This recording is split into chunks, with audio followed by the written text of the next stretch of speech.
Well, howdy, Miss Halston. Let's go for a walk on the Rainbow Trail. Oh no, the last time you forgot the umbrellas and got us into a whole heap of trouble. I won't forget this time. Let's go. Oh my, those sirens. I feel stormy weather moving in. Girl, that ain't men it's raining. That's sequins and stones. And we ain't got no umbrella. We better run.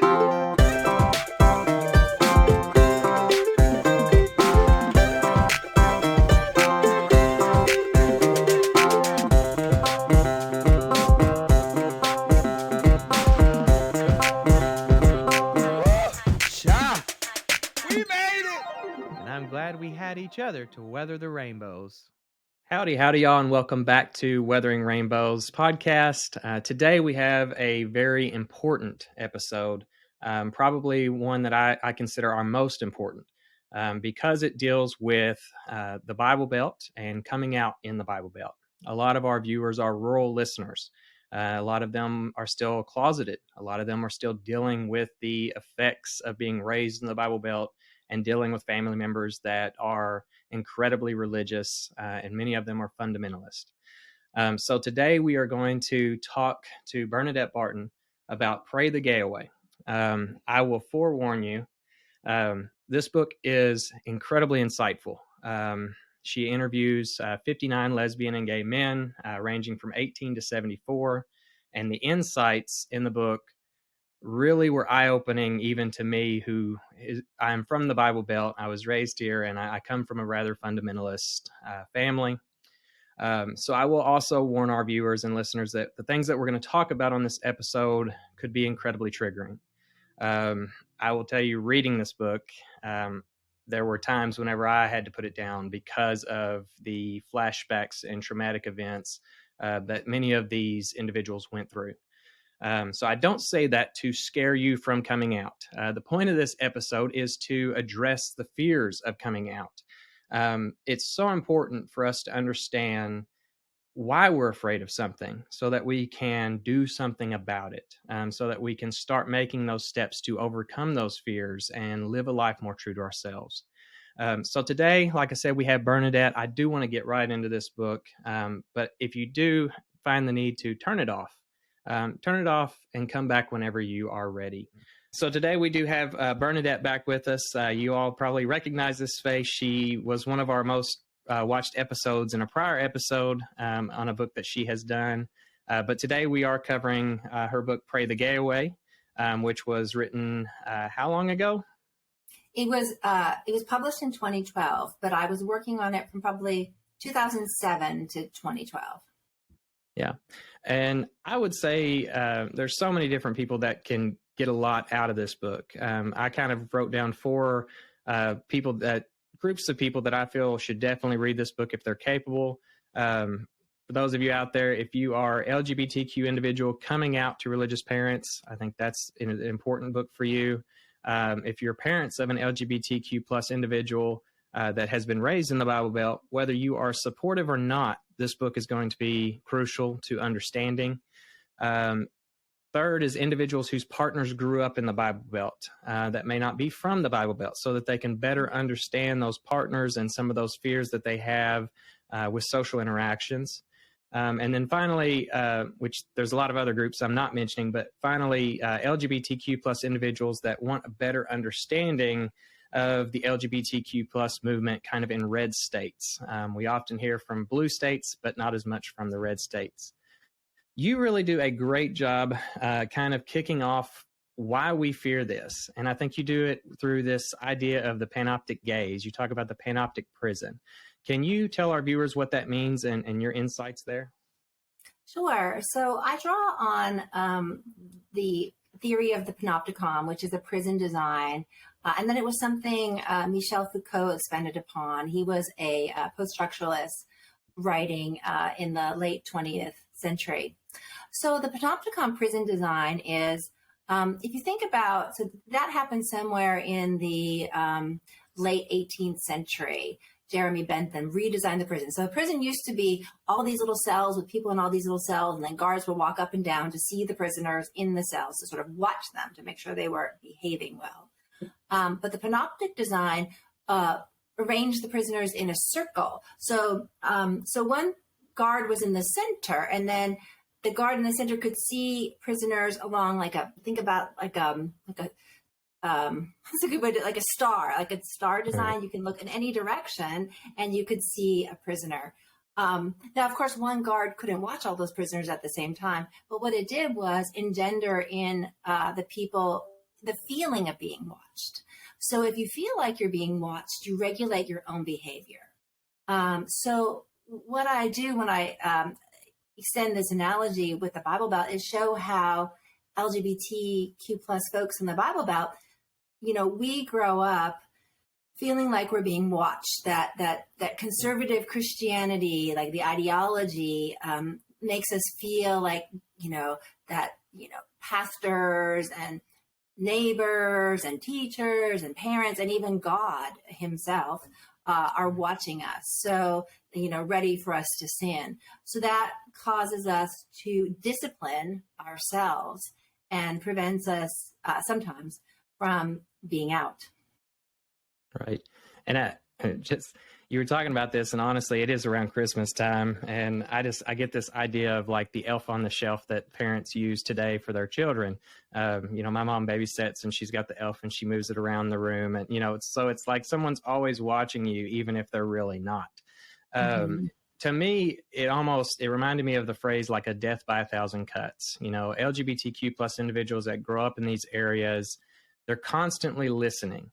Can you kind of explain some of those things that are said in rural areas that kind of build this feeling that you're always being watched, that being gay is not an okay thing? And the reason I'm having you do this is so that our younger viewers can start kind of compartmentalizing those things that we just see as everyday culture. Okay, so I spent quite a lot of time in the beginning of the book exploring how many Christian signs and symbols are just basically in the landscape. And it took me a little bit of effort to actually pay attention to these and see them. So it's all the churches, and it's all the fish signs, and it's all the references to Christianity, and all the questions about what church you go to. And then the crosses that people wear, and, expectations that if someone says, let us pray, even if you're at a business meeting or a athletic event, you're supposed to pray. So we just get so used to all this like Christianity baked into the environment that we sometimes stop seeing it. Now, if you're a sexual or gender minority in the Bible Belt and you've been raised in a church, which are, to be frank, most of them in the Bible Belt that are, not all, but I'd say probably somewhere in the 80 to 90% range of Christian churches, you probably heard messages that homosexuality and, gender transition is sinful. So, and an abomination. You've heard that kind of language. Now, hopefully not. Like, I hope that wasn't your experience, but for a lot of folks it is. And even if you only hear that a couple of times, it really makes an impact, because it tells you that there's something wrong with you. There's something inherently wrong with you, that God won't love you if you're gay. And it may even be that your family members don't agree with that. Probably a lot of them do, but they may not, and you may not even know, because they don't even say. Like, so they'll hear that, oh, homosexuality is an abomination. Your parents, your aunts and uncles, your grandparents, and if you're the queer kid, if they don't respond, if they don't actively say, oh, honey, you know what, we don't agree with that. Like, or they challenge the pastor about it or bring it up at dinner. If they just let it slide, which most of them do, or perhaps even worse, agree, you get the message that there's something wrong with you. And that's a just profoundly terrifying experience. This fear that when you're so little, the most important thing is your family's approval. And right. To fear that you can lose your family's approval or your family's love and your family's support, not to mention, spend all of eternity burning in hell. I mean, it's frankly child abuse is what it is. Right. And the fact that so many queer kids have gone through this and lived to tell the tale doesn't make it any better. So in my book, I really shine a spotlight on it as abuse and hopefully give folks some language to deconstruct it and make sense of their experiences. Because what happens when you're a kid and you hear that, you just kind of think it's my fault. There's something wrong with me. I did something wrong. I need to hide this. I should be ashamed. I'm bad. I'm wrong. God doesn't love me. No one's going to love me, on and on and on. Yeah. I really love the fact that you brought that to light in the phrase, we take these like value neutral Christian symbols. If you're just out and you see a cross or you see someone's shirt that says saved. And honestly, I've even started doing that with things like the American flag. If somebody's got an American flag t-shirt, because of the, biblical Bible thumping, Trump era of, it just feels like you are not safe in these environments. One story I do want to bring out before kind of switching into a new topic is you told a story about that there was churches that have, gay choir directors, gay pianists, those kind of things. And there was almost this like unredeeming quality, like you could not be redeemed. Could you talk about that? Well, there was a story that one of my participants shared, and he was in Texas and he was a member of a Black church. Is that the one you're thinking about? Yes. Okay. Yeah. He was a member of a Black church, and Black churches are interesting places. They seem like they're a little less likely to just actively kick out, a Black member, but they do expect, if they're homophobic, there to be, you do really exist in this don't ask, don't tell space. So the interview subject, I called him Robert in the book, and they're all pseudonyms. He just told this kind of incredible story about this church that he went to and the choir director was gay, and he managed to bring out the most amazing sound out of the choir. So he was the music director, and he just poured so much energy and time into this church and really did an awesome job. And then he ended up dying of AIDS, and the church where he was the music director would not even hold his funeral there because he had died of a gay disease. Yeah. And so this just really struck Robert as, no matter what, you're just not part of us if you're gay. You're not one of us. And I really think as a kid, especially, you start compartmentalizing those things. As growing up, I grew up in a fundamentalist church, and I would hear, gays are going to hell, abomination, all that kind of stuff from the pulpit. But it would also be the things that were said outside of that realm that really started to implant in me that being gay was not okay. And I started realizing that, seeing these examples of people that even were suspected as being gay, that there was no redemption that they could ever do in order to be a part of the church again. So no matter how much you gave, you just couldn't, there was no way to become a part of it.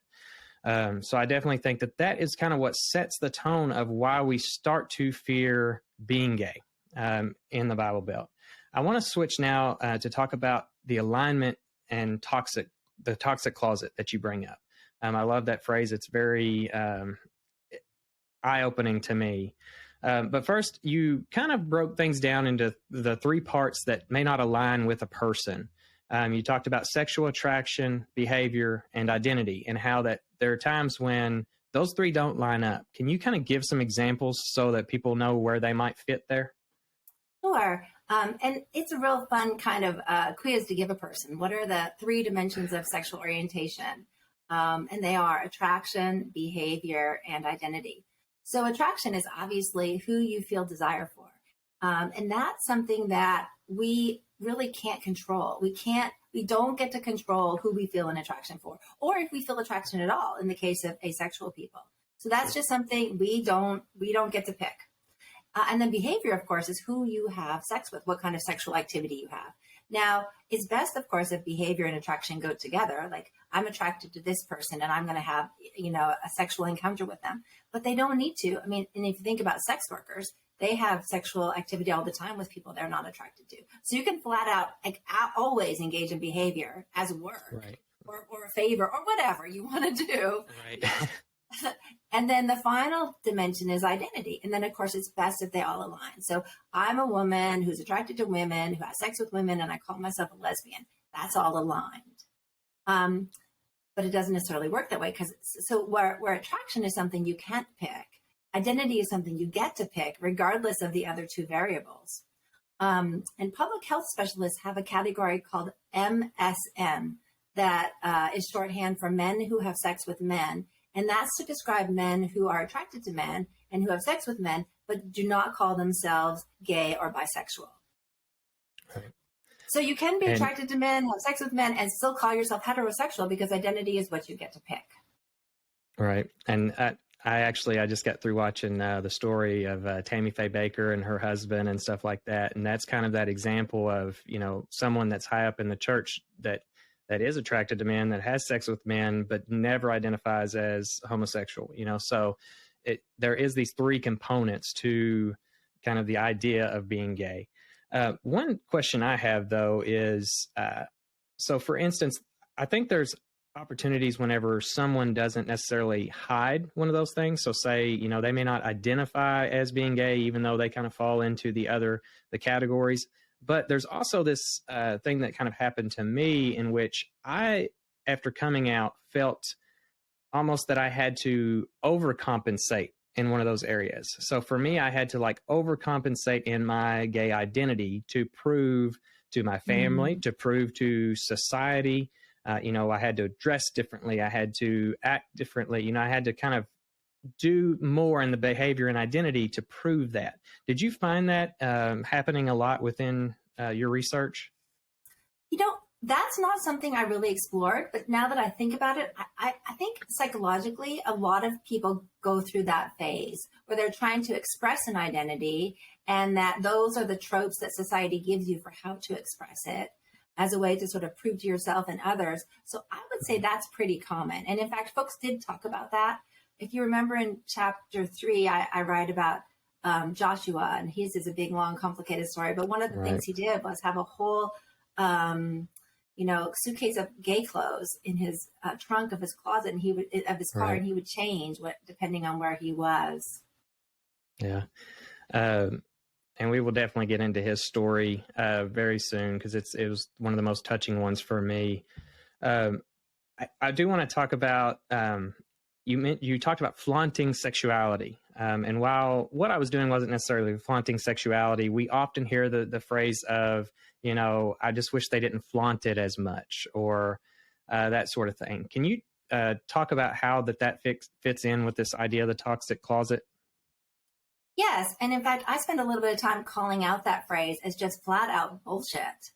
That's an illustration of just doublespeak. That is domination politics at work. That's heterosexuals, framing the debate in a way that keeps LGBT people, on the ground with their boots on our necks. It's bullshit, and it totally pisses me off, because it's just ridiculous. Because first of all, heterosexuals constantly flaunt their heterosexuality. Every second of every day, heterosexuals are talking about how heterosexual they are. They're talking about their husbands, and they're talking about their kids. They're talking about what they did on Saturday night, and they're talking about the barbecue. They're going on and on and on.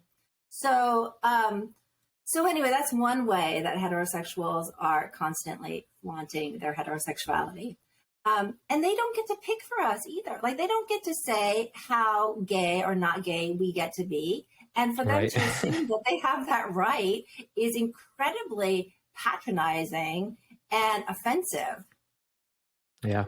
And to me, the idea of flaunting, it's more the regulation of the identity. And I think that's what we see the most struggle with in the Bible Belt region is, we have a lot of people that fit in those first two categories of, attracted to males or something. And then also, the behavior of acting upon it. If you go on Grindr or any social app, you will see countless faceless profiles that are out there. So I definitely think identity is what's hindered the most. And I think a lot of that comes through that rhetoric of, don't flaunt it, don't be this, hide it, put it in the closet. And we recently had in Owensboro a situation at the River Park Center in which there's been some protest of a drag show. It's the only drag show in our area. And there was these Christian fundamentalists that came down and were protesting and trying to get this banned from our city. I really loved in the book that you talk about visibility being kind of the key factor in these toxic environments. And that, through this increased visibility, you can start changing like the learned negative beliefs that's within these people that never see gay culture. Can you talk about, do you think that isolation and seclusion still exist as much today? I think it's better than it was in 2012 for sure. And I think the more institutional support we have for LGBTQ people, there's a trickle down effect. So of course, same-sex marriage equality was huge in gaining, just respect and visibility. And then the repeal of Don't Ask, Don't Tell in the military was also huge. I mean, so if, the family that's incredibly homophobic, maybe it won't matter, but the family that's kind of on the fence and doesn't have a strong opinion might be like, oh, well, if the U.S. military says it's okay, who are we to fuss about it? And then just the more people who come out and the more people who voice from pulpits and general assemblies that LGBT people are, deserve rights and are people too and shouldn't be treated differently. Those things have a powerful impact. And it's what I call a trickle down impact in communities and families and churches. Yeah. And I definitely agree. It's kind of ironic, at the River Park Center, they had, they've even had shows like Kinky Boots, in which, no protest, face no protest. But the moment they start having what's called a drag show there, you start kind of getting a lot of these protests and stuff from individuals. And I do definitely agree that a lot of times it's because nobody contradicts those opinions for so long. They don't have to pass a gay bar. They don't have to pass by. But what triggered this event was there was a symphony the same night as one of the drag shows. So the people going into the symphony had to look across the street at people in drag. So it started this, outbreak. And one thing I do love is we ended up with 10 times the support within our community to combat that. And I think that really starts to show them, hey, visibility is here, and that's what's needed to kind of help our culture. I want to switch to the idea of articulation. It's something that living in a rural area, I still definitely struggle with, to have that bravery to be oneself and to voice it. Compared and contrasted to the feeling and need to feel safe. You gave a great example of, you talked about Anna and the preacher's wife. Can you kind of tell that story and talk about the impacts of inarticulation? Okay, absolutely. So it's one of my favorite theories that I developed. I call it the condition of inarticulation. And I also use it in my book, The Pornification of America. So it's this idea that we don't have words to talk about a phenomenon. And we don't have words because we're a minority group and we haven't been allowed to have words to talk about our experiences and to voice and been allowed to have a voice about our experiences. So I talk about closeting in a multifaceted way with this focus on the LGBT people existing in this condition of inarticulation. And the example that you're talking about was a personal story that I shared. So Anna is my wife now. At the time we were actually married. We'd had a civil union in Vermont. And what had happened was she's from Pikeville. And when was this? I don't know. Maybe it was like 2005 or 2006. And her aunt had died of a drug overdose. So it was very sad and it was really painful. And it was, of course, one of those deaths that everybody is triggered by, has a lot of strong feelings about. And so we were headed to the funeral. We were at the funeral. No, it was after the funeral. So anyway, Anna was raised, her grandparents were old regular Baptist, which is a very fundamentalist, conservative Christian type of Christianity. And so it was an old regular Baptist funeral followed by the burial in the family cemetery. So I was there with Anna, and I was chatting with the preacher's wife, who was the one who had done the funeral service. And it was so awkward because I was standing there next to Anna, obviously with her, and you can see me, like I'm like one of those people.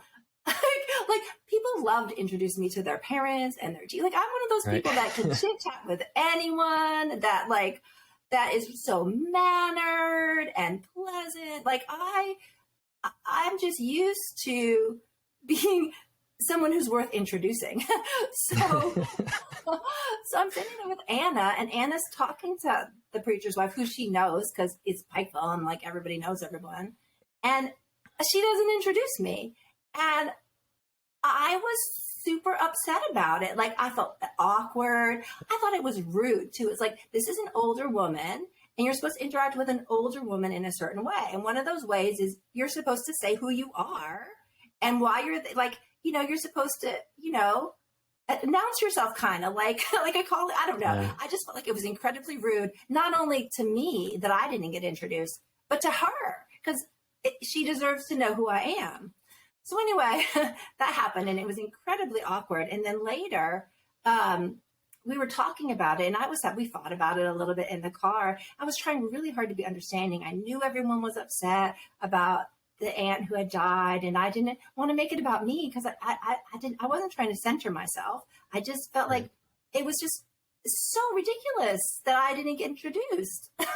And then, so from my perspective, that I was upset. And then from Anna's perspective, I do this in the book. She had a lot going on. I think she actually even gave the eulogy. She was scared that the preacher's wife would be rude to me, and then she'd have to deal with it.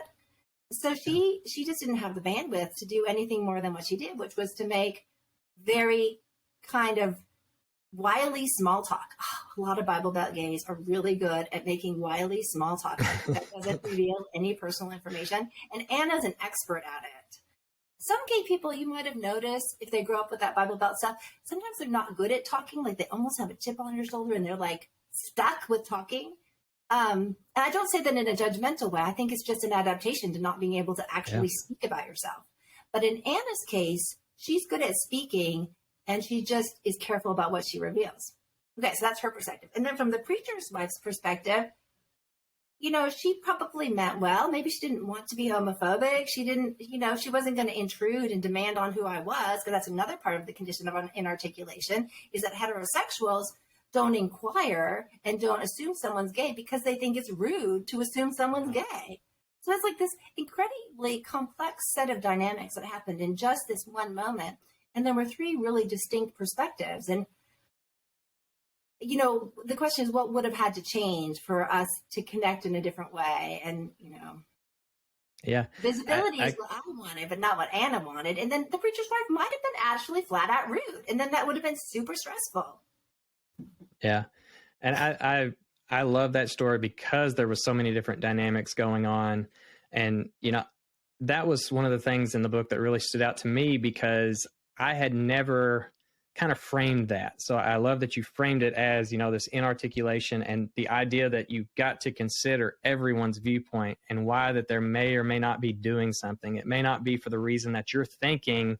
Anna may have been concerned that, something bad could have happened to you. And that's why she, protected you rather than, what you wanted, which was visibility. And I am positive that all of us have had those experiences with our significant others and various things out there. One kind of turn on that is, and I'll use this as an example. Like the other day, yesterday, I was in the store and I was, paying for something, and there was this man and his younger, I guess, nephew or something with him, and talked about, he was like, I don't have any money. He's like, because I gave it to my homeboys. And he's like, well, you should have given that to the girls because they can at least give you something back, which is, that's in its own accord bad, dealing with that. But in my mind, what I immediately go to is, why can't the boys, why can't he hear that being gay is okay, that sort of thing? Why was that even really brought up in that scenario? And I just want to, my inner self is wanting to make some sort of comment to just be like, dude, don't say that, But what I find is whenever we're in these situations and when it's just one of us. So I know, like, for instance, you address in your book, whenever you come out to your class, you often do it through kind of a passive way. My partner, Anna, and I went on a date. How do we as single folk find the strength to interject and to open up whenever we don't have that? Or are there passive ways in which we can reveal that without dropping that bombshell? I guess is a good way to phrase it. Yeah, that's a good question, because it is it's easier to come out by referencing a partner because it's just casual and then people can kind of take a beat. And I did that all the time whenever I was with someone. So, like, I can totally tell the difference of whenever I'm with someone, I'm a lot more confident to say, my partner and I, or, my boyfriend and I went to dinner, or, whatever. But whenever I'm single, I struggle to voice those concerns. Yeah. I mean, I guess if you're single and you're looking for someone, which again, you're still dependent upon the idea of a partner to ease the way, you could just be like, hey, anybody? I'm looking, I'm on the hunt here. Yeah. I mean, It does center your romantic life in a way that maybe you don't necessarily want to do. You want to let someone know that you're gay without making an announcement. See, that's another illustration of the condition of inarticulation. It's like, there's no easy words to come out if you're single. So it's an illustration of a hermeneutic injustice, lack of words among oppressed people to express their experience. Yeah, and I definitely think that that's part of what triggers the identity shock that a lot of us kids that were raised in the church go through of, dressing more gay and trying to allow people to identify it on us without us having to say it. Especially, I mean, for those of us that can pass, I can walk down the street and nobody knows. And I've literally had family members that, or people that are dating someone and they like, my uncle's gay or, something like that. And their partners are like, what? Like that he revealed no signs whatsoever that he was gay. So I think we do a lot of that with our fashion choices and stuff like that to kind of start passively kind of revealing that about ourselves. So I just kind of wanted to see your opinions on it. I want you to talk about this idea of, because we're going to start getting into the more of the religion topic, the idea of discredited versus discreditable. And I believe the quote in the book, it says, while 95% of my informants believe that their own sexuality was something ascribed, immutable, or out of their control, and hence discredited, more conservative Christians institutions teach that homosexuality is discreditable and thus a choice. What did the other 5% think on that?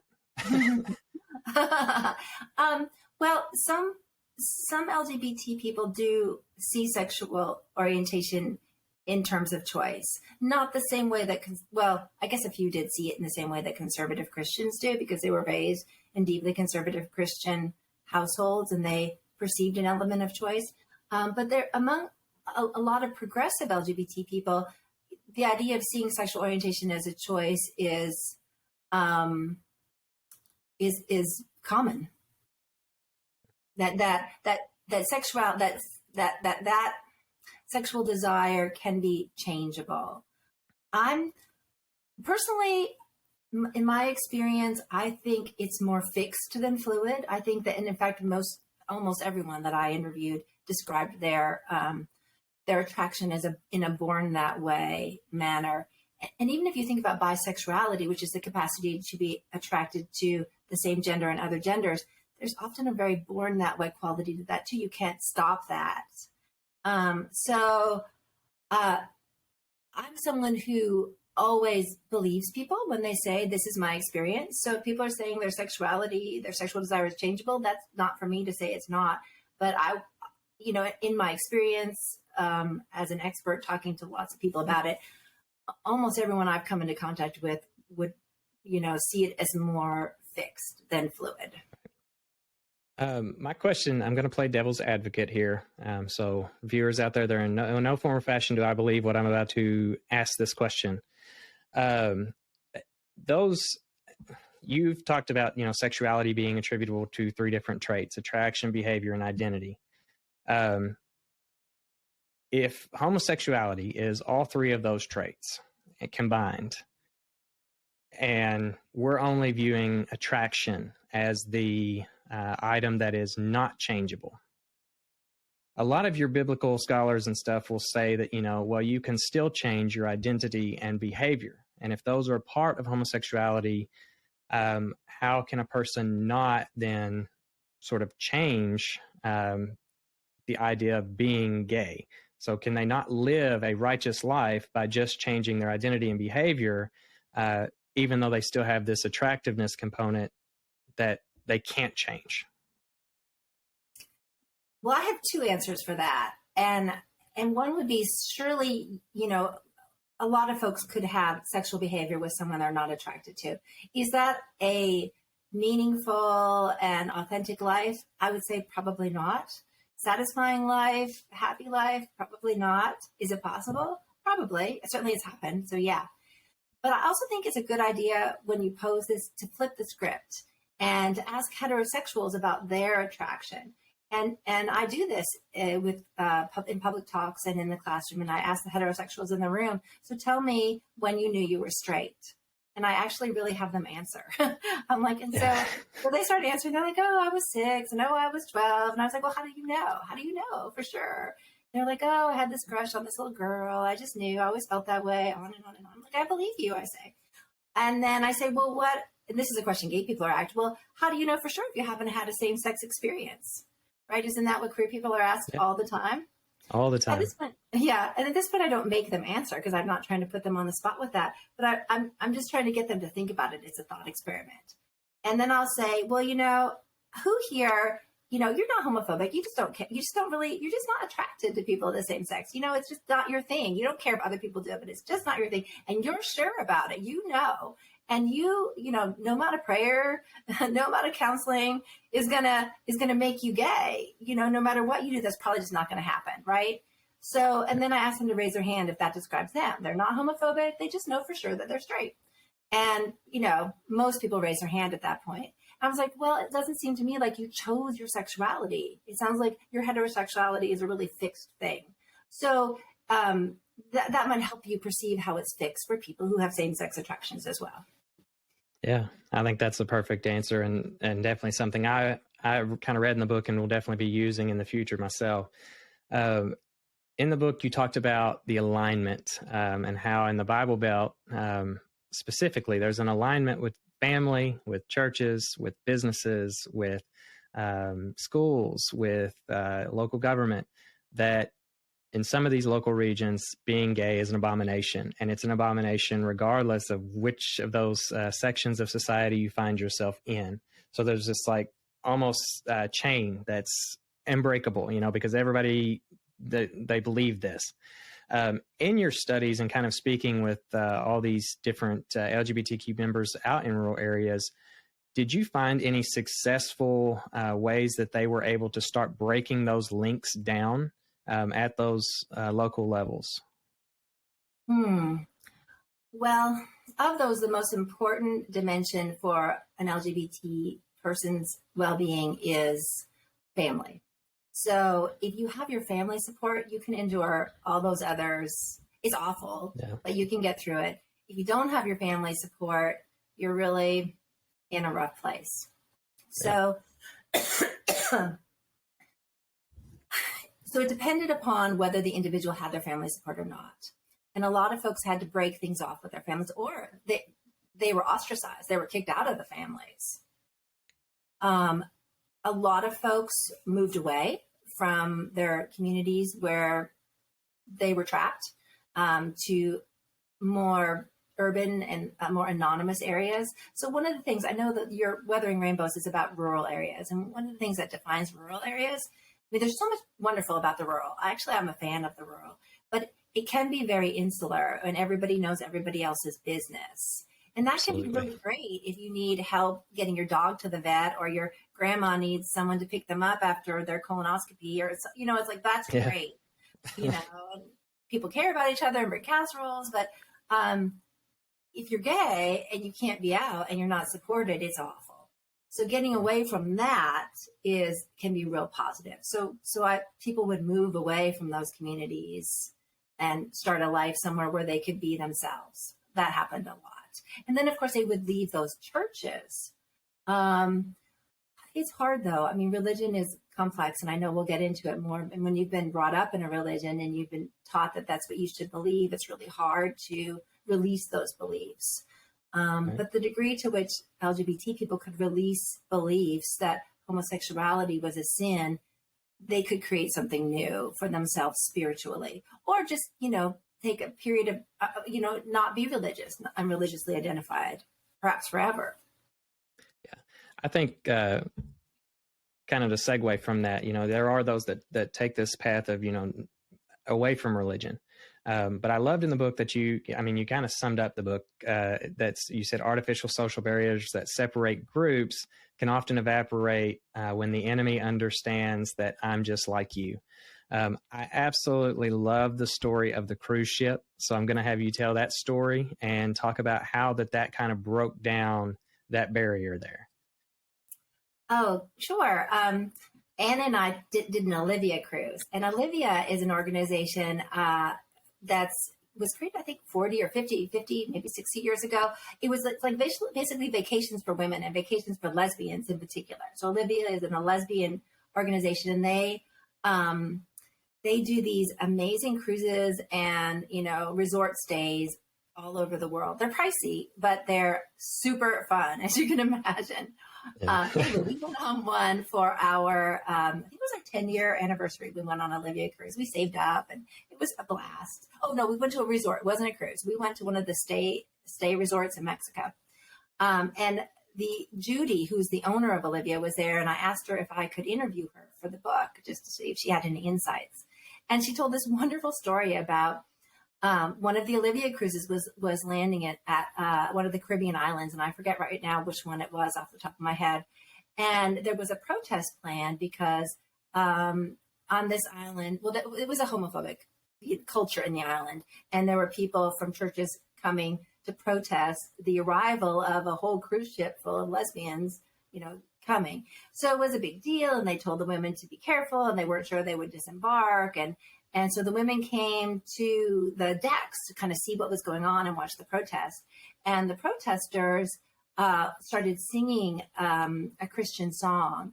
And of course, a lot of the women had been raised Christian and knew the song. So they started singing too. So everyone was singing this same Christian song. And it was this beautiful moment because it seemed to just drain all the negative energy out of the interaction. And shortly after that, the protesters just left. So it was just this moment of, evaporating the hate with this, connection that everyone had in common, this Christianity and this Christian song.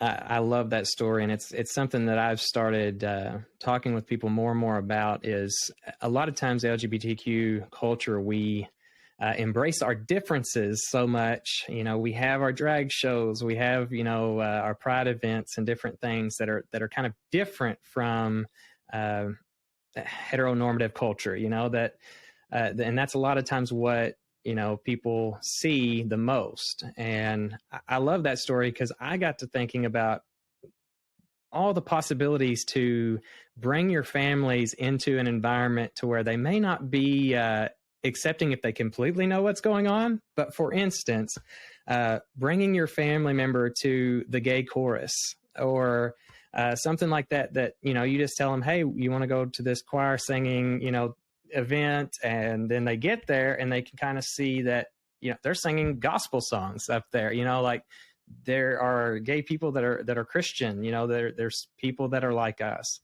So I love that story. A question I have, I'm hoping you can kind of address some younger audience members that may be coming out for the first time. Is there any rhetoric that you think that has been somewhat successful from younger gays that are coming out that can kind of remind their families that they're the same person or they're just like you, that mentality, other than just dropping that bombshell of, I'm gay? Is there any advice there? I think it's kind of fascinating that young people are coming out younger and younger and younger, like stories about 10, 11, 12-year-olds at pride parades in Chicago. And I think that more and more parents, well, especially not in the Bible Belt, are supportive of their kids. And I also think it's just kind of tragic and heroic at the same time that so many young people don't even think there's anything weird about it. So they don't even understand that they're doing something, that could get them some blowback when they come out, especially if their families haven't been very, virulent in expressions of homophobia. So they can be shocked by, teachers and parents and religious leaders reacting negatively. In terms of rhetoric, what I think is valuable is just not being afraid to talk about it. And I know sometimes it's hard to find the words. And I will say that in my own experience, I came out at 27. So I was really a lot older. And I was adult and I was a feminist. I had a strong critical consciousness. I was clear. Right. And most of my family was really supportive. But my dad was shockingly not. And I was so surprised because it was just really, in my experience, very out of character for him. And I said that to him. I said, Dad, and we had a period where we didn't talk as much. And I was like, Dad, this is just really upsetting me that you don't accept me being with a woman. Like, this is not how you raised me. And I don't understand why you're like this. Right. And those are some simple words, but even those words are better than no words. Yeah. To address it, I definitely agree. There was a line in your book from one of the members that talked about how that they, let me read the line. He said it was actually very helpful for him personally to come out, that he could talk about being gay and that he could relate to other gay people without having to immediately abandon or change his faith drastically. And I think that a lot of LGBTQ members that are in the Bible Belt kind of experience that. They don't want to necessarily lose their faith. So my question from your research is that, knowing all these stories, do you believe it's actually possible for an LGBTQ person to remain spiritual? And then I'll ask a follow-up question after that. Yes, absolutely. Christians don't own spirituality. Right. So, for sure. Like, that is an internal thing, your spirituality. And that's like your body. That's you. You get to have that. No one can take that away from you. And and if you want to express that spirituality in a Christian framework, you get to pick. No one owns Christianity either. So right. It may have to look a little harder to find an affirming church if you want to worship with in a community of people, but it's very possible. I've given a lot of these big public talks on it, and every single weird little hole in the wall that I've given a talk, when it's come up, people in the audience will say, you can come here. My church is accepting. In every single little tiny place, there's at least 2 or 3 affirming Christian churches. But, maybe you don't want to be Christian. Maybe you don't even believe in Jesus. Maybe you think the whole thing is just not your cup of tea. Well, there's paganism, and then there's Hinduism, and then there's just meditation. There's your own spiritual path. So you don't have to be trapped in Christianity. Some people argue that raising any child in a religious faith is a kind of child abuse because people should choose their own spiritual orientation. Yeah, I think that's a great answer to that. The next topic I want to discuss is regarding expectations. So we're going to start getting into some of the more tragic stuff that we're going to talk about on this show. So for those of you that are listening, this is a point in which I do want to caution you about going forward if you're not prepared. Obviously there was many tragic stories within this book. And so for instance, one such story, there was a girl who quite literally got chased by her mother with a butcher knife after coming out. But what was really eye-opening to me, was how desensitized that I personally was to that story. And what made me realize that was your follow-up line that the GSA students, they listened to that story and it was just something that was almost like an everyday conversation. There was no horrific event there because we just expect these things. So my question to you is, first off, what should an LGBTQ person born in the Bible Belt, knowing all these stories, what things should they expect prior to coming out? Oh, wow. And I know that's loaded. Well, it depends on your family. So hopefully you have I think it's important if you're thinking about coming out that you have a gauge of where your family stands, if you're financially dependent on them. So you want to get a sense, are they people that are likely to be supportive? Are they going to kick you out of the house? Are they going to stop paying for your college tuition?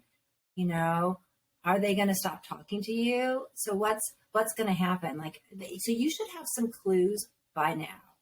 And if you don't have any clue, that you probably haven't been paying very close attention for whatever reason, maybe because it's too scary to pay attention to. So there are, I guess I would encourage, if you really don't know, I would just start testing out the waters with the topic. Talk about a friend of yours, Ellen, who came out to her mom, and her mom was so supportive, and you're really glad about that. And remember Ellen was over here the other day, and you all are doing X, Y, and Z together, and see how they respond. I would test out the waters. That doesn't mean that they're going to be supportive of you, even if they're happy with for Ellen. And I guess you don't want to risk your material well-being. It isn't, there's an internal pressure to come out, and it can just feel like you're living a lie if you're not coming out. And that can be really, really hard. But it could be worse to be homeless. I know that's not an equation you really want to have to make. And I hate to say that you might have to think about it, but it's probably wise to think about it. And if you do feel like you're going to come out no matter what, because you just have to, which I actually think is good, have a backup plan if it goes south. Absolutely. Have somewhere you can go stay. Come out to somebody else first. Come out to your aunt, who you're pretty sure is going to be accepting. And then just ask her, do you think mom's going to be all right with this? What do you think mom's going to say? Test the waters with other family members first before you come out. And then if you get your family on board and they're supportive, if you have to deal with being out at school and church and all that stuff, well, at least they have your back. And that will help you get through it. Yeah. And I found myself asking questions that weren't even very specific about being gay or pointing out homosexuality to kind of test those waters. So for me, one of the things my mom brings up all the time is she remembers me asking the question, why don't I like girls like the other boys in my class? Like, why don't I want to have a girlfriend? Why don't I, and really those were what I call tester questions, even as a kid. And her advice and opinion at that time was, it's because you're so academically focused. I was at the top of my class, stuff like that. And a lot of us do excel to kind of ignore all these things that we're hearing internally. So I definitely think that there's ways to do that, just to kind of piggyback on what you're saying in terms of testing those waters, to see what your expectations are going to be, and definitely be prepared on that. Do you have any brothers or sisters, Kurtis? So I have two older brothers, and the oldest is a Baptist minister, so it does not go well. And my story is also very similar in the fact that, I was kicked out of my church very publicly, and that sort of thing. So, like I said, I definitely, the Joshua story was very close to my heart. I did not experience it quite to that extreme, but there were very much similarities in mine and that story. And we're going to talk a little bit about that later for sure. Before we do, I want to talk about, and we'll circle back to kind of the expectations, because that's what this show is mostly about, is for people that are afraid of coming out. What can they expect? Those kind of things. I want to talk about activism and kind of this personal balance for those people that are like you and myself that are public. We hear all of these horrific stories. Okay, well, and this is something I experienced reading the book. I became pretty triggered and had some re-traumatic events that came up in my mind. I want to ask for people like us. First off, how do we what's your suggestions on like a rejuvenation, a balancing of personal happiness with the fact that we are hearing all of these horrific stories? And I'll be honest, I became pretty depressed reading Pray the Gay Away, just because of its impact was similar to my own. I don't know how in the world you managed to interview 59 people with these stories. And that's coming from somebody who literally interviews people for a podcast on a regular basis. How did you get through that?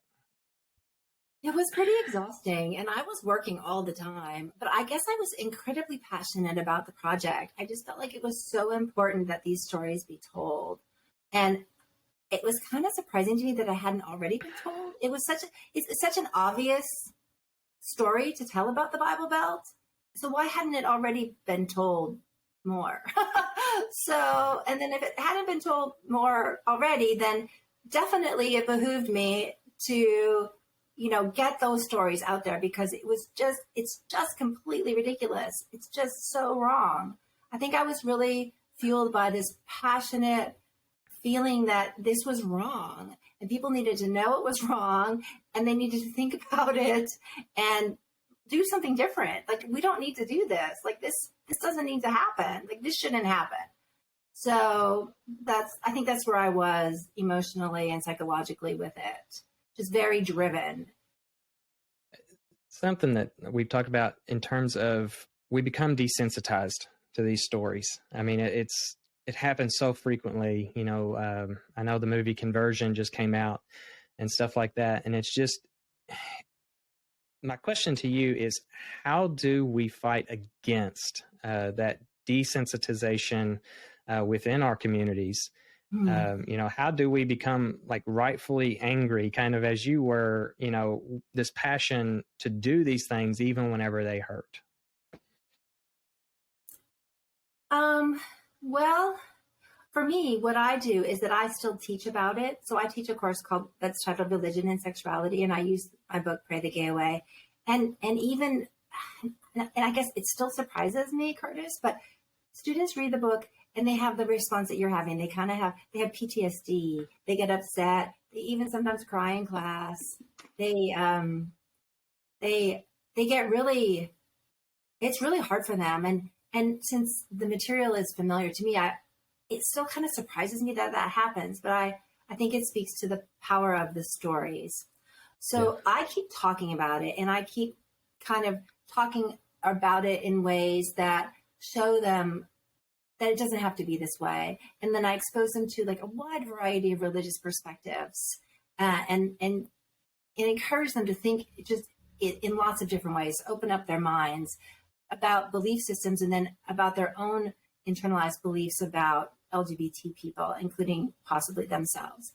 And I find that journey of transformation for them to be just so empowering for them and for me, that really helps me from getting desensitized. Yeah. Some of the spiritual harassment in the book is absolutely heart-wrenching. And one such story was about a girl who was being hugged tightly by her parents. I believe it's one of the first stories in the book, in an effort to basically take the demon out from her and place it on her father.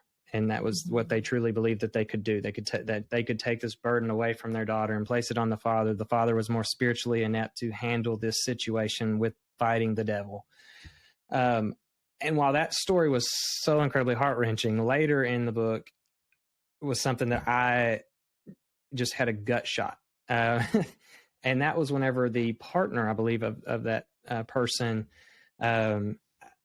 said, at least her parents fought for her. My parents didn't even care enough to try. to me, it's absolutely wild to believe that an LGBTQ plus individual in the Bible Belt would actually crave that after hearing those terrifying stories. But honestly, I find that very often to be the case. Do you get a sense that those individuals are actually more harmed by parents that are completely apathetic and neglectful on the topic, or those that are actually experiencing this spiritual harassment? They're both incredibly harmful. But I guess being ostracized, being kicked out of a family is probably the most harm that can happen. You're like literally not a part. You're not there anymore. You're not a member of the family. So that is probably the worst thing. And that's what happened to her. Like her family, when she said they didn't invite for her, they just stopped talking to her. They stopped she was not part of the family anymore. One of the things I notice on this show, kind of playing off of that, the apathy and neglect type of issue, there's also today, more so than ever, incredibly supportive parents. Even within the Bible Belt, there's incredibly supportive parents.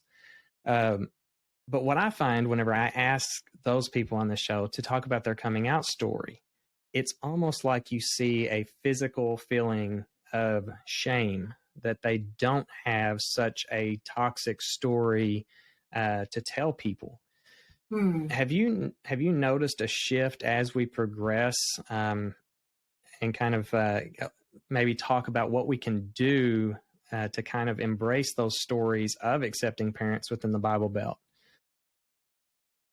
Well, yes, we definitely want to hear those stories, and we want to have those stories be more publicized, because that would give, the parents that are struggling with homophobia some role models to follow. So those are very good stories to hear. And you want to feel good and happy about the fact that your family is supportive of you. There's no shame in that, for sure. And we don't want to have shame for anybody, for any reason. Shame is a toxic emotion that does no one any good. So, releasing all shame is a positive thing.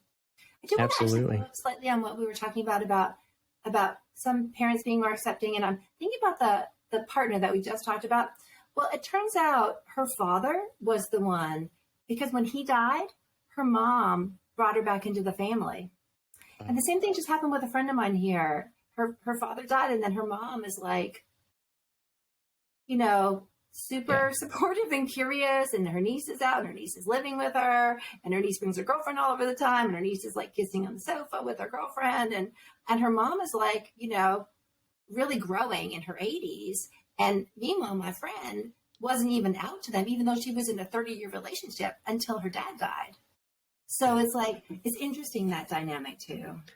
And just to comment on that, I think that coming from a fundamentalist family, there is such an air of, and I would say that happens a lot more frequently with the father figure, because the wives are expected to obey. They are in reality more property than person, a lot of times when considering those fundamentalist views of women in the church. In my church, women were not allowed to speak. They were not allowed to pray. They were not allowed to do those things. They had to basically obey.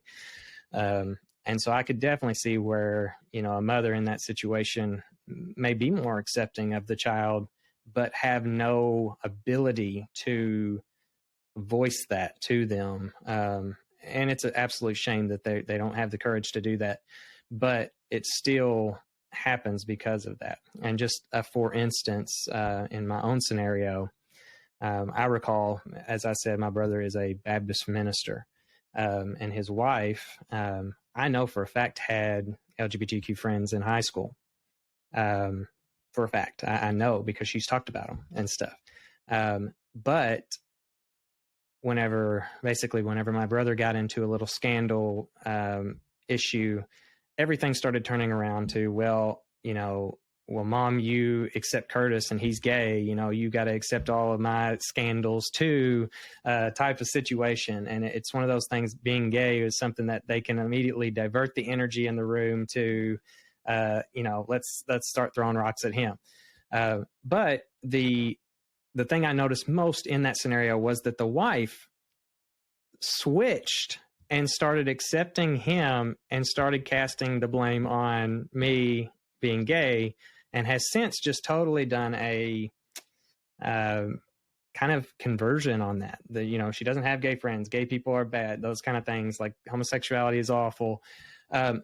So I definitely see a lot of fundamentalist issues whenever it comes to the women and the male role. So I think that probably explains a little bit about that. But I definitely see those stories a lot too. I'm going to ask one more question, and then we are going to take a break, and then come back on. And then I really, in this next section, we're really going to start addressing fundamentalist. So it's going to be rough, especially for me. As our experiential stories kind of continue to change over time, and this kind of goes back to the idea of being ashamed of not having that toxic culture, or coming out story. Do you see a growing fear of relatability within the LGBTQ plus community? So for instance, I see a lot of things that are kind of sponsoring kind of like an internal hate within our own communities based on our various experiences. So for instance, I've heard people talk about, well, they didn't experience what I experienced. They have no ability to relate to me. And a lot of that's also coming down to the transgender stories. I hear so many LGB people that say it's the LGB community, not the LGBT community. Can you kind of address that? Does that stem from the biblical issue? Well, that's a big topic, and I'll just scratch the surface of it. When I come across that, I think that that's an illustration of trauma. Like, that's one of the consequences of trauma. Like, I experienced this terrible thing, so you should have to experience this terrible thing too. Right. Which is super flawed thinking, but then of course, traumatic thinking isn't really very logical. And illustrations of internalized oppression, and horizontal hostility. So these are tools of domination. So some of the ways that majority group members maintain power over minority group members is to foster horizontal hostility, which is, tension and infighting between members of a minority group. So pitting LGBT people against T people or B people against everybody is a way. It's like the lobsters in the pot. Like, people will keep themselves down, and you don't even have to do the work of oppressing them if they're oppressing themselves. So I see that happening. It's just basically the politics of domination. And we grew up in a culture of domination. So of course we've learned all this. So we have to deprogram ourselves. And then we're going to keep finding like knee-jerk reactions at times to groups that are different than us. So, trans people who go through gender identity change, that's really different than being gay and coming out as gay. And a trans person can also come out as gay, but that can be foreign to gay people. So they have to work at learning about that and thinking about what that means to them in a way that's loving and be an ally. And so that requires, critical thinking that not everyone is equally good at and equally educated in, especially if they've got a lot of trauma, like terrible, terrible experiences, clouding their ability to perceive very well. Yeah, I think that's a perfect answer. And I definitely see this a lot from, more conservative individuals within the LGBTQ community. And unfortunately, I do think that it does stem a lot from our traumatic experiences, our biblical upbringing and those kind of things. So, it's kind of like, in a way, I see these individuals doing a lot of what kind of like my brother did in that scenario of, well, their sin's worse than mine, so let's point to them so that everything's okay for me type of situation. And so that's something I definitely wanted to address, just because I know there's people out there experiencing that, and to kind of combat that within ourselves. So on that note, can I comment on that story real quick about with you and your brother? Is that all right? Because I think that happens quite a lot. And I think it's just so wrong, because I don't believe in sin. Like, I don't think that, like, I don't believe in sin. But if I'm going to use the sin paradigm, his sin is definitely worse. Like, his sin is like indisputably worse, because whatever it was a choice. Yours is not a choice. So for him to like take something that's a choice and conflate it with something that's not a choice to manipulate everyone and to attract attention from his flaws is just infuriating. So I'm super mad about that on your behalf right now, just thinking about it. Well, I definitely appreciate your fury because, you know, I've experienced that too. And that was, you know, a lot of things like that happen that are very traumatic because, you know, you feel like everything's going good. And then when something bad goes wrong in someone else's life, all of a sudden the spotlights get turned to you again. And I think that happens so much in the Bible Belt because, as we'll discuss in this next part, dealing with fundamentalist culture of that being gay is the worst sin imaginable. So I am going to pause us here. It's already been a great discussion. I think people are going to really get a lot out of this. But I'm going to pause and then we'll continue after this break with addressing fundamentalist. This interview segment is sponsored by Just Fun Kentucky. Just Fun Kentucky is an endowment that supports the many community groups that are fighting for fairness and equality around the state of Kentucky. To learn how your organization can apply for this grant funding each year, go to www.justfundky.org. Again, that's www.justfundky.org.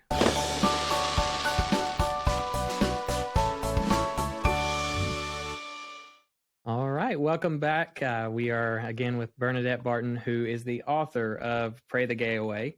If you heard the first part of our conversation, we addressed a lot about the expectations, a lot about the coming out process within the Bible Belt. But now we're going to turn to something that is a lot more difficult to face. And it's something that we have specifically in the Bible Belt, and that is fundamentalist.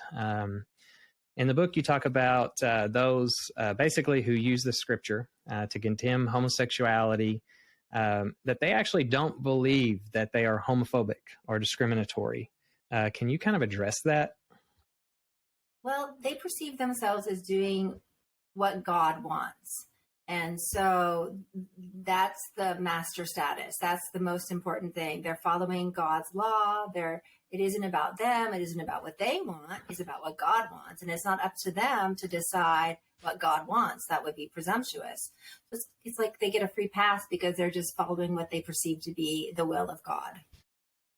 Yeah. And I love that you talked about that. In essence, they basically get this free pass, you know, that they don't have to consider any of the harms that are done because it's God's will. And you know, it's the phrase "God's will be done," you know, type of scenario.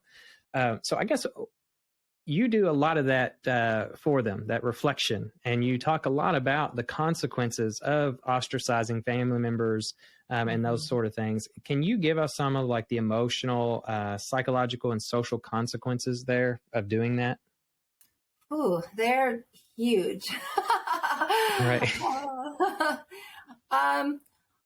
Well, when you ostracize someone and they don't get to be a full member of a community, you don't get access to all their resources and talents. So they're not a full participant, so they can't share with you what their gifts are.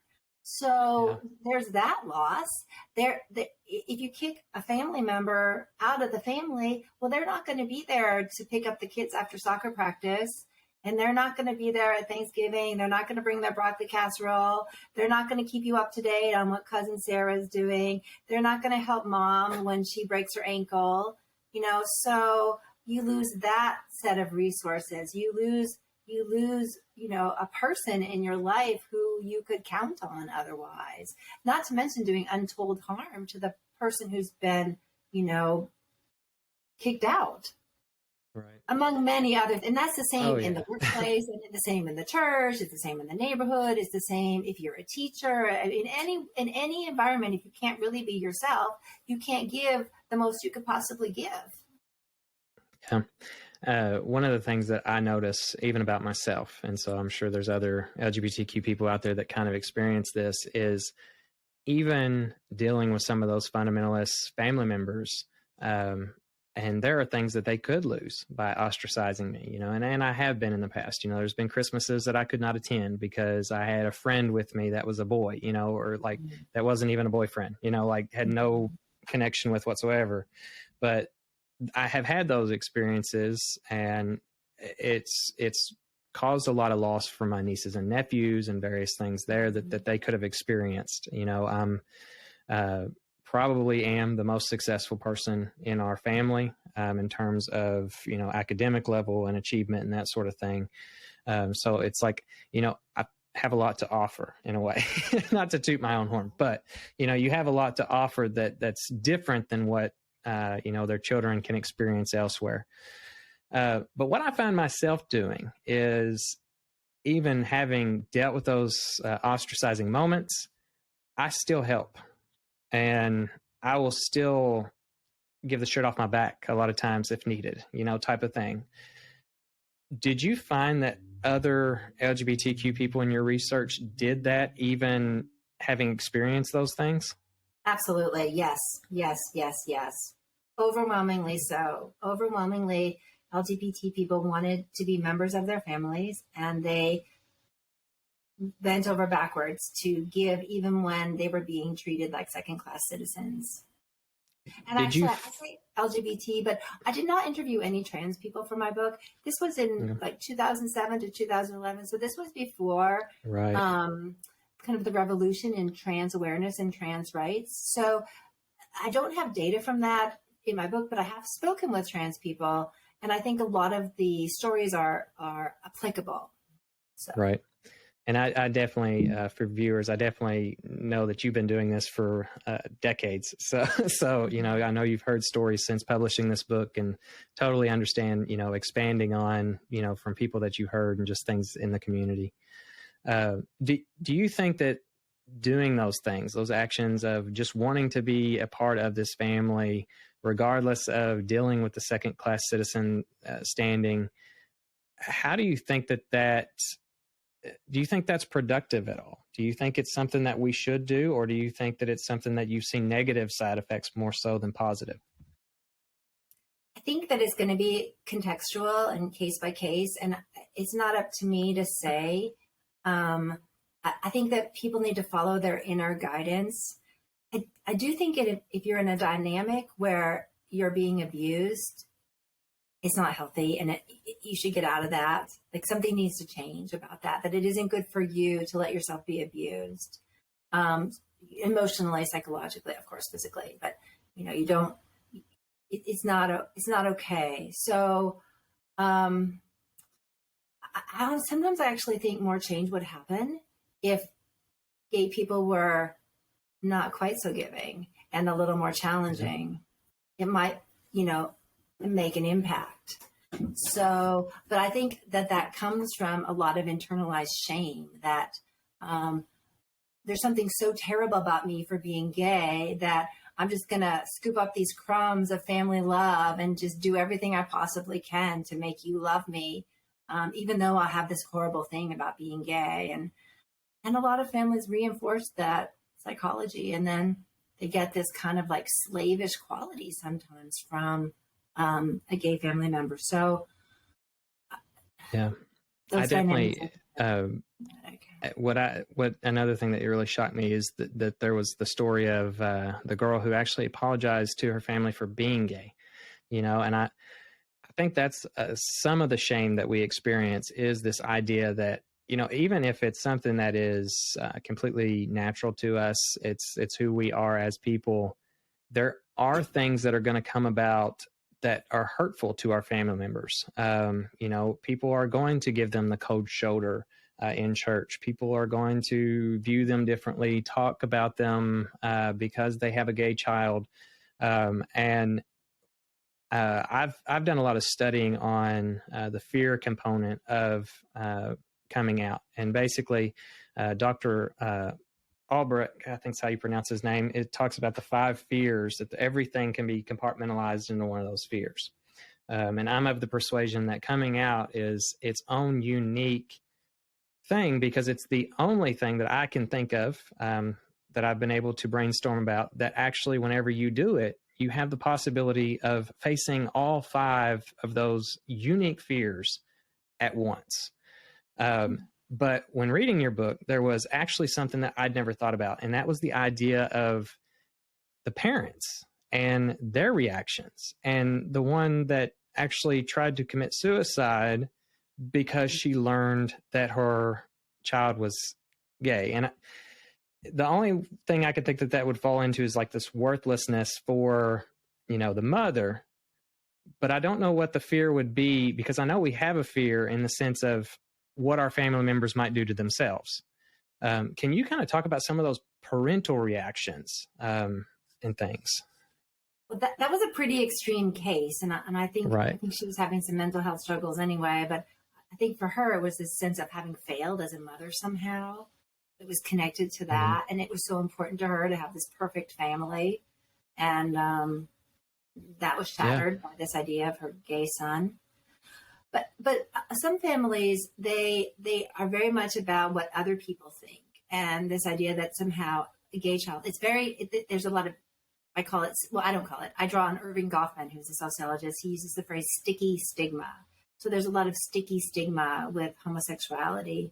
And so parents think that gay children can bring dishonor to the family, can make them look bad, may make them get kicked out of their churches, may make the neighbors talk about them, may make their own parents ask them what they did wrong. How did you end up with a kid like this? Are you such a terrible dad or mom that your kid is like this? And just, all that stuff they're dealing with if they are in that kind of homophobic culture.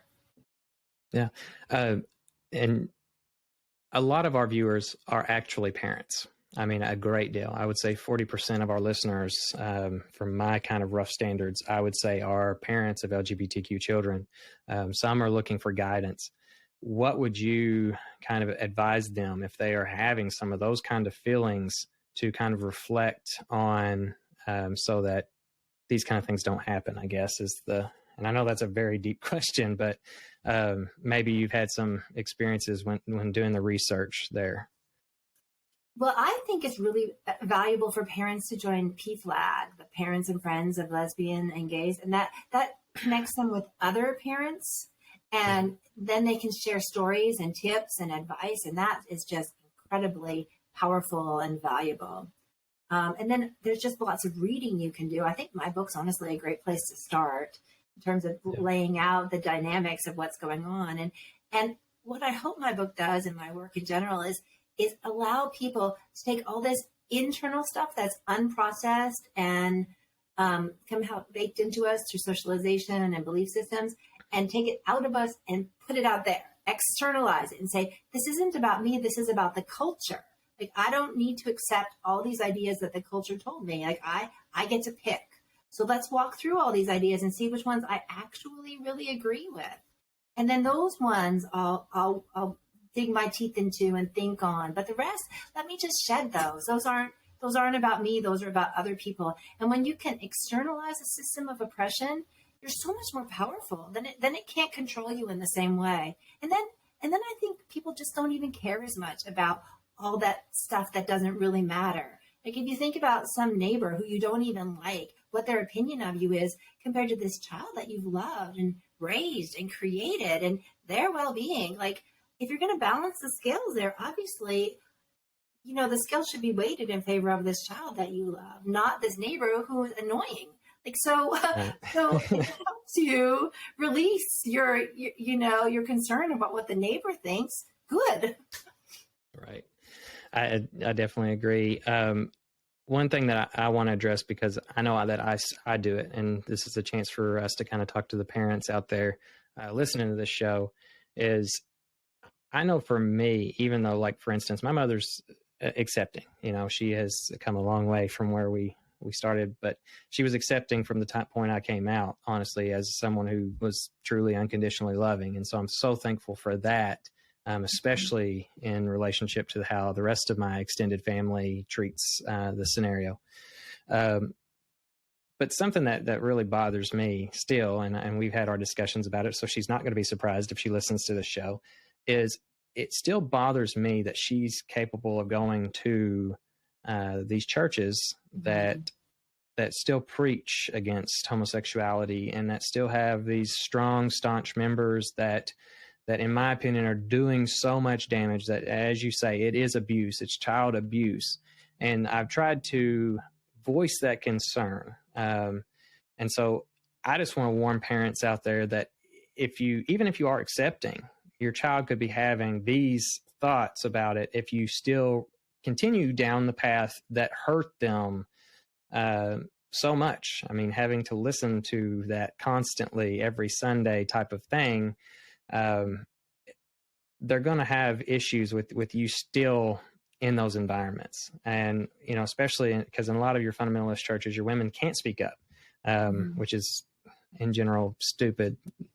Excuse my getting passionate here. But that's what I've noticed. And so I just wanted to kind of make families aware that to consider your child's opinion whenever you are going back to those places. I do want to turn back to fundamentalist. And I love the phrase that compromise and accommodation are not in their vocabulary, because I find that to be true. You also said that they believe a gay relative cannot reasonably argue their well-being within the family system is more important than what God thinks about homosexuals. And I really do find that to also be true. There's always something out there that they can use to say, well, being gay is wrong. So I wanted you, this is going to be a very hard story for me to probably hear, and I definitely cannot tell it. But I wanted you to talk about the story that impacted and really traumatized me, was the Joshua story in the book and what happened to him and the dealing with his parents. And there's, once you kind of tell that story, there's some specific points that I really want to touch on. Okay. That's a long story and I will tell it. So Joshua came up to me when I was working on the book, and I met him at Morehead State. I was at a faculty member's house for a Christmas party, I believe, and he had heard about my project. People, when I was working on this book, would come up to me a lot and want to share their stories. And he actually asked me, because I was in women's studies too, and he asked me, he felt like his experience was the equivalent of a spiritual rape. And he wanted, my opinion on whether it was appropriate for him to use that language, because, that's language that's specific to a certain act. And then he proceeded to tell me this story. And actually, we met later. He told me a little bit of the story, but we ended up having a very, very long interview. And Joshua had grown up in Georgia, and he had been a member of a very close-knit fundamentalist family. And he grew up in one of those alternative Christian communities where it was Christian, everything was Christian programming, Christian music, Christian schools, going to church Wednesday and twice on Sunday, and youth, everything, Christian, everything. And he liked it. His family was loving. They were different in that they were kind of singularly homophobic, but they were otherwise seemed to be reasonably good parents, So he liked his Christian upbringing. He had some feelings that he might be gay, which he was terrified of, and repressed because he was afraid it meant he wasn't saved. And told the story about the Lamb's Book of Life and his name not being written in it, and some very specific, Christian references from this culture. And he wanted to go to a Christian college, but he got a full scholarship to the University of Georgia. So they couldn't really afford to send him to a private Christian university. So that's how he ends up at the University of Georgia. And then when he's there, he immerses himself in Christian everything. He joins the Christian group and the Christian, and he puts a Christian poster on his door, etc. But it doesn't take too long before he's exposed to just a lot of other people and a lot of ideas. And he finds himself attracted to a man, and he decides he's going to testify to him and change him. Well, that just doesn't work out. I did that exact same thing. Really? With one of my gay best friends, I did that exact same thing. So I definitely felt that in the story. So go ahead. Yeah, well, that went south pretty quickly, and it went from him changing his friend to having this magical kiss where everything crystallized, and he realized he was in fact gay, and that was okay. And he was all right. He felt like that made sense of his life, and he didn't know quite how to deal with the Christian stuff, but he just felt like this was right for him. But meanwhile, he doesn't want to tell his family because he doesn't think they're going to react well. So he's going home for the summer, and he's actually still like a youth minister in his church, and he's the one with the trunk full of clothes where he's changing back and forth depending on where he's going, and he's dating David and keeping it a secret from his family. But then it all comes out when he and David are going to I think it was his grandmother's house who was accepting for like a nice meal. She was having them over for dinner, and his parents found out about it and started to come over like they were going to confront him. And he got afraid, and he and David fled in their car back to the University of Georgia. And Joshua was really scared, and so was David. He wasn't out to his family. He didn't think it was going to go well. So he goes up to the dorm. David literally goes to his own room and hides in the closet. Joshua warns the resident advisor that his parents are coming, and he doesn't know what's going to happen. And the RA is like, should I call the police? What should I do? And so Joshua just is there waiting. His parents arrive, and they confront him about it. And he manages to say, yes, I'm attracted I'm gay. I'm attracted to a man. And they just freak out. They tell him that if you're going to be involved in this gay lifestyle, you're not doing it with anything from us. And they proceed to take everything out of his dorm room, like take his sheets off his bed and take his computer, just take all of his clothes, just take everything out of his room and put it in their car. And this is like such a poignant story, but just to imagine it happening in a dorm room, that's a very public place. You've got all the other kids that are up there, like watching this happen, and the RA like freaking out. And Joshua was telling the RA, no, don't call campus security. My parents are going to do what they're going to do. And they take his car, and then they say, once they've emptied his room, that if you don't come home with us right now, we're never going to let you see your little brother again. So that's a pretty big threat. So he goes home with them, which is about an hour away from campus. And they had called ahead, and they had a minister there from the church to pray away the gay. So to do an exorcism on him. So he says his dad's really tall, and Joshua's not a very big man. He's maybe 5'7" or so. His dad's real tall, the minister's real tall, and they were blocking the way, and they were laying hands on him, and they were trying to exorcise the demon of homosexuality. And he said that was a moment when they extinguished my love for Jesus Christ, which was really a powerful statement, because if you buy into the fundamentalist paradigm that the worst thing you can do is to extinguish someone's love for Jesus Christ, like that's like high treason in Christianity. Like there's literally nothing worse you can do than to drive someone away from Jesus. And that's what he described as happening at that moment. And that's what he described of as a spiritual rape. And then, so that went on for several hours, and then everyone got exhausted. And then he heard there was a plan afoot to send him to a conversion therapy camp in Florida. And finally, he's like, no, I'm not going. I'm going back to school. I'm not going to go. And his father drove him back to school.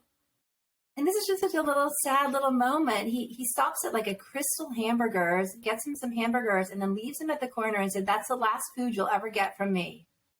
And that's it. They took all of his stuff, and he had to kind of figure out his path at that point. And he was helped by a French professor and university resources, and they kind of helped him get his life back. But that was a very violent break from his family, and just such a scary and upsetting tale to tell. Yeah, and I definitely think that it's one that is relatable to a lot of people that grow up in the Bible Belt. I don't think that that's really, and I don't want to sound desensitized, but there are countless people we've even had on the show that have dealt with that same scenario of being, cast out of their families, being exorcisms performed on them. I had a boyfriend in college that his parents actually sent him the paperwork so that he could become emancipated from them. And because they were trying to force him to do that by law, so that they didn't have to do anything with him any further. So it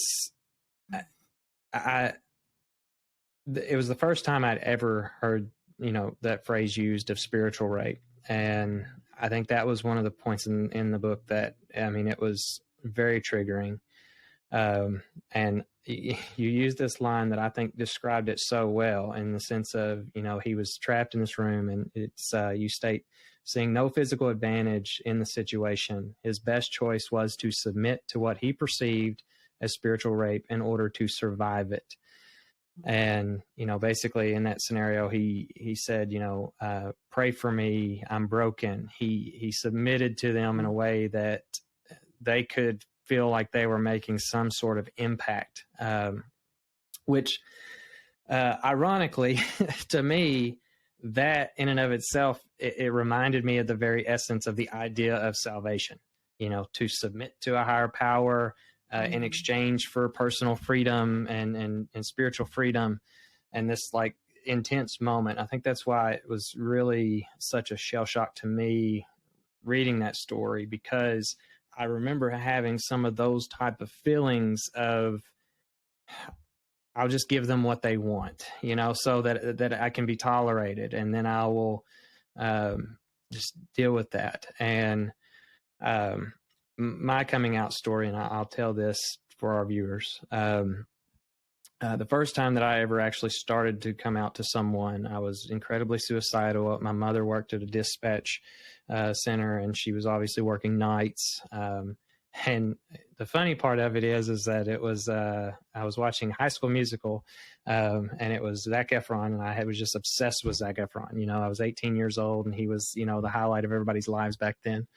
But he was, super cute. And in my mind, I remember physically telling myself, if I don't even have the opportunity to kiss this person, I don't even know if he's gay or not, which turns out he's not, unfortunately.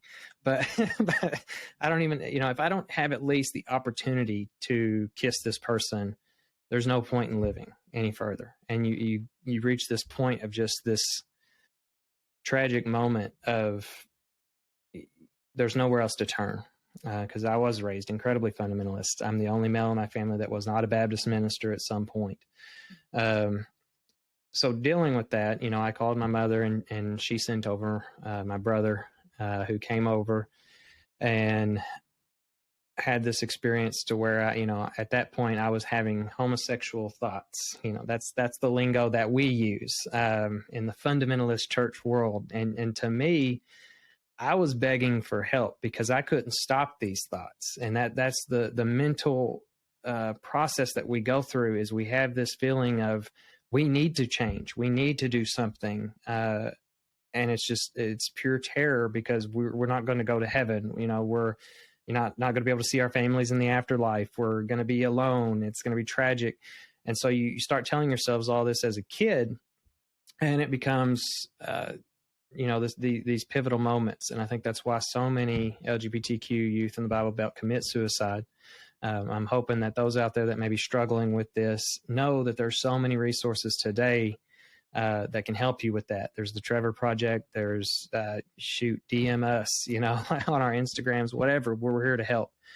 But through my experience, I use the phrase, I'm having homosexual thoughts. And looking back, I was so angry about this for so long, because my brother literally, there was a Coke bottle on the table, and he pointed the Coke bottle and he said, basically, do you want this Coke bottle up your ass? And I was like, no, like that doesn't have anything to do with what I'm talking about.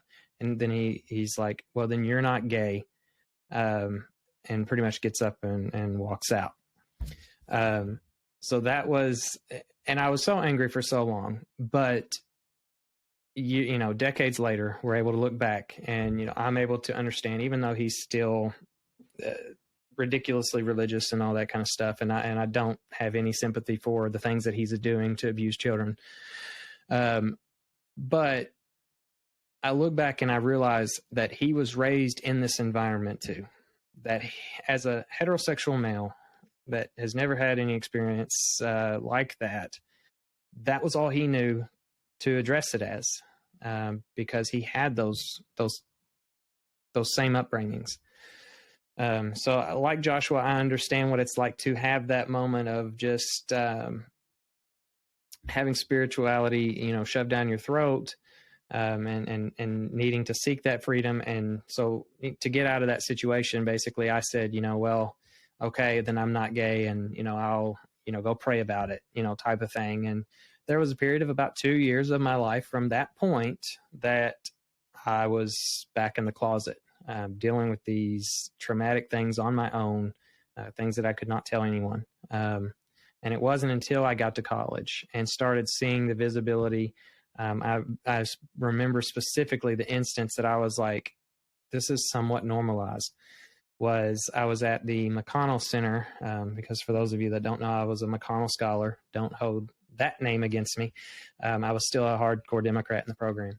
But I was a McConnell scholar, and I remember at interviews, one of the individuals at the social outing stated, he's like, do you have a girlfriend or a boyfriend? And it was so fluent. There was no pause. There was no break in that question. And to me, that was one of the first points that I started realizing things are going to be a little more accepting. There is an actual possibility that this is going to be okay. So I know that was a lengthy story to bear through, but something I did want to share with everyone, to kind of understand that there are all these different viewpoints, and the things that are happening to you, the things your family members do to you, you also have to take it into consideration of what they've been taught, what they've experienced. And to me, it was incredibly hard to forgive. But the best thing that I ever did was forgive, and just forgive the situation. That's what kind of led me back to spirituality in general. I don't practice the same religion that they do by any means. But it definitely helped me cure a lot of the traumatic experiences in my life. You talked about it being the worst sin, and I loved what Brother Damien had to say when he paraphrased. I'm going to say that and then ask you the next question. But for the parents out there listening, he paraphrased the Bible, and he said, for those who drive their children away from him, meaning God, it would actually be better if they had a millstone tied around their neck and were thrown in the sea rather than face his wrath. And I think we see a lot of that today. I think we see, for those of us that are spiritual, we're seeing the repercussions of the Bible Belt doing this to LGBTQ individuals for so long. It's nice to see some spirituality kind of coming back in our communities that respect LGBTQ culture. So I want to kind of switch now to the depths of your research. You did some things that I would never in a million years do. You talked to the Envisioners. You went to an Exodus conference. You went to several different types of churches that said they were accepting, but there were mixed levels. You even took a class trip to the Creation Museum, which I believe now there's the Ark. I don't know. Have you been to the Ark yet since then? Yeah. So maybe that would be something you can kind of talk about, since it's not talked about in the book, is your experience at the Ark. But overall, you were in the fire, I would say. You went to these places. What was your general perception going through that process? Well, before I talk about that, I just want to say thank you for sharing your coming out story. And that was very moving. And I wish you hadn't had to go through that. And I was kind of rethinking, I was thinking in my head, imagine it had all played out differently. Imagine you had a loving family, and you could have dated openly in 7th grade and taken a boyfriend to the prom and all that stuff. Could have saved you years of pain that just were so unnecessary. So to the parents out there, just, your kids don't need to suffer. It's just that we just don't need that. It's not necessary.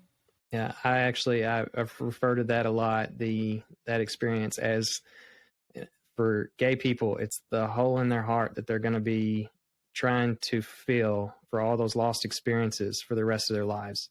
That's the point in which we are constantly examining. We couldn't have relationships when we were younger. We couldn't have, a family that loved us enough to invite our significant others into the home. Those are things that were lost experiences that we can never get back. And I think that's why so many of us do struggle with this trauma. And I think we do spend a lifetime chasing those things. So, and they're developmental stages too. Like you learn things in those. You learn things when you have your significant over for Sunday dinner with your family, and you go ice skating together, whatever it is. You just you work through romance and breakups and pain. And if you don't get to do that, you have to do it later. Yeah, very true. Anyway, so going to the Creation Museum, going to the Exodus conference, going to the churches was extremely uncomfortable and weird. So there was a lot I learned, though, because I write about it in the beginning of the book. I found fundamentalism to be completely mysterious to me because I was raised Catholic, which is not the most accepting religion, but I was raised Catholic in the Northeast. With a politically progressive family, and it was after Vatican II, so it was like a heyday for Catholicism being I just don't remember it being really talked about in Catholicism that.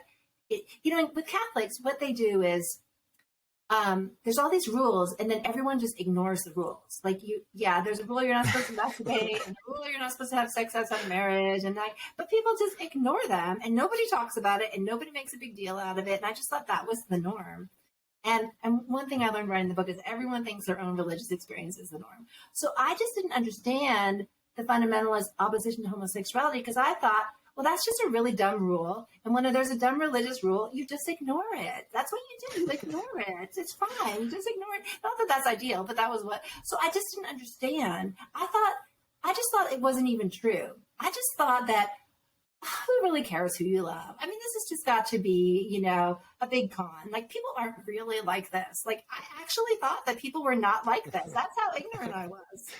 So I had a long way to go to get fundamentalism. I was not like Kurtis, where so it took me a while to figure it out that people actually believed the rules and followed the rules and felt like their salvation was in threat if they didn't. Catholics, you're baptized, you go to mass, you're going to go to heaven, or maybe you'll go to purgatory. But, but if I'm not, no, it's you're just one sin away from going to hell forever. And that was very foreign. So I had to kind of understand the fundamentalist mind frame, and that took a long time. And it meant immersing myself in these environments and interacting with the people in them.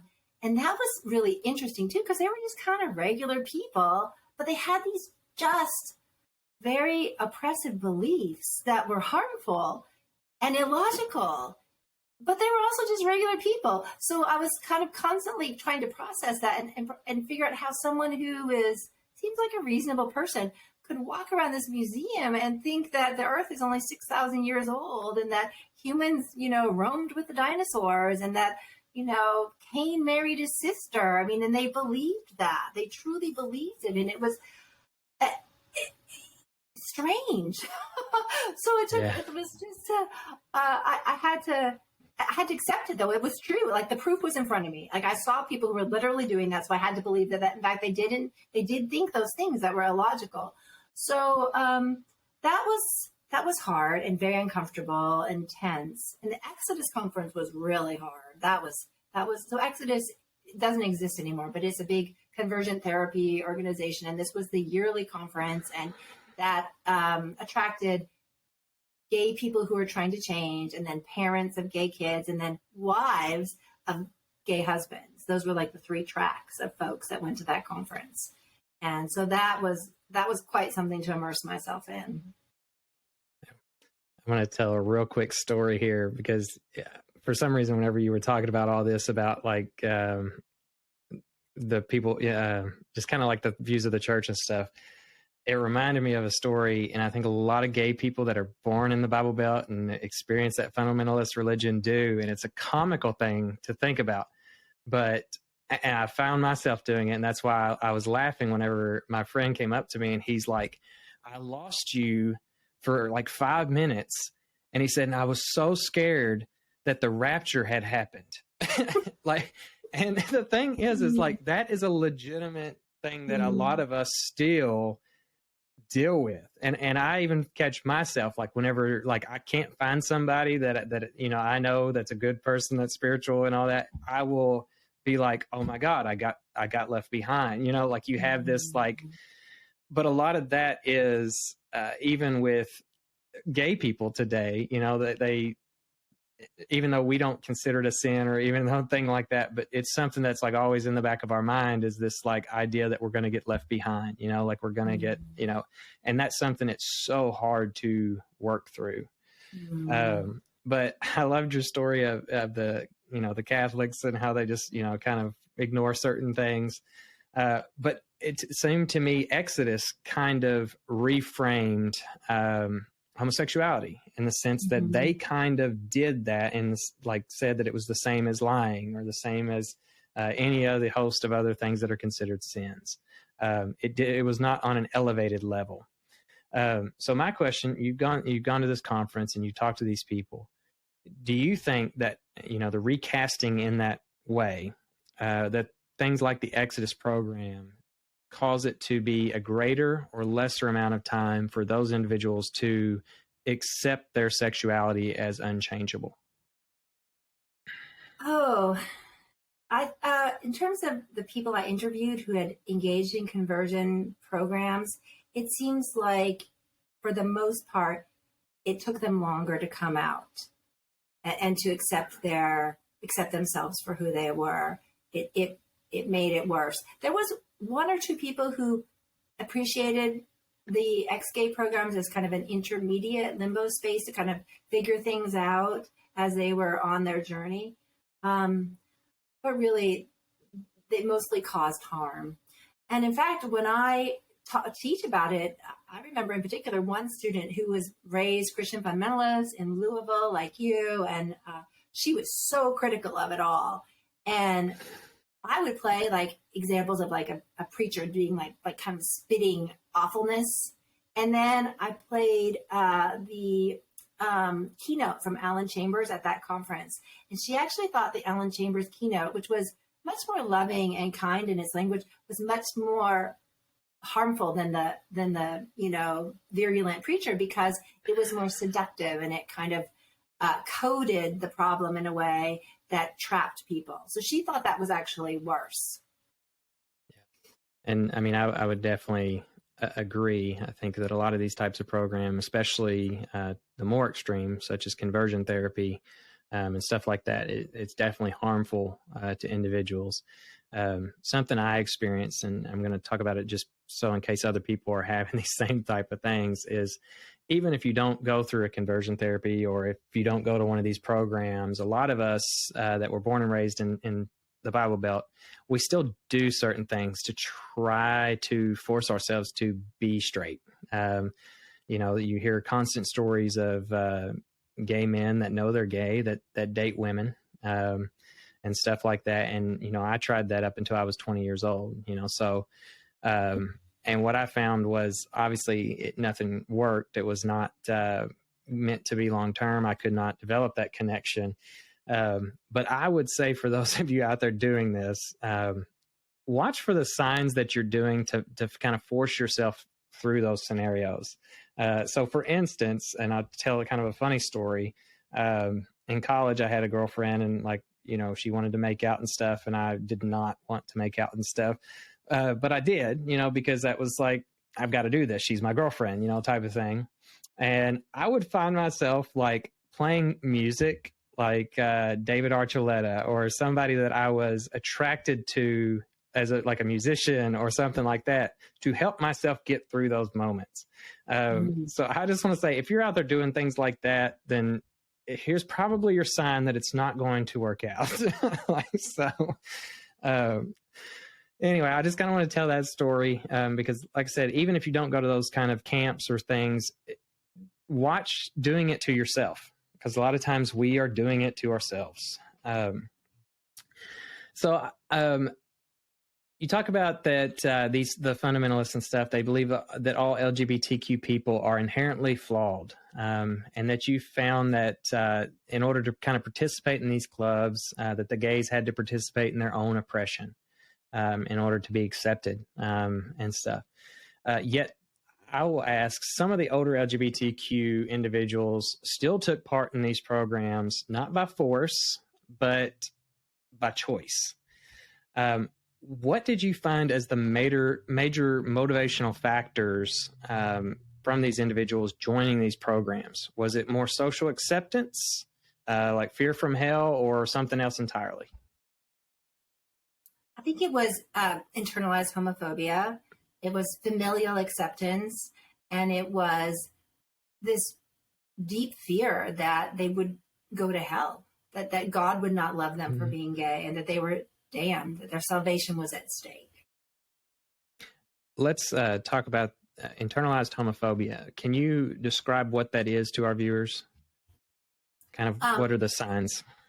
So internalized oppression is when you're a member of a minority group and you believe the lie about your group. So you are, if you are gay, if you have internalized homophobia, which most people have internalized oppression if they belong to a minority group. So that would look like you would believe that gay people are inferior to heterosexuals, that gay people are promiscuous, that gay people really can't have relationships, that gay people don't like families, that, you know, anything that goes wrong in your life is probably because you're gay, because being gay makes everything bad. And, you know, you shouldn't hang out with gay people because they're just a bunch of crazy freaks, and look at them wearing those leather chaps, and they just make spectacles of themselves. And if they just didn't flaunt it, maybe things would be a little bit better. So that's a little bit of the narrative of internalized homophobia. Yeah.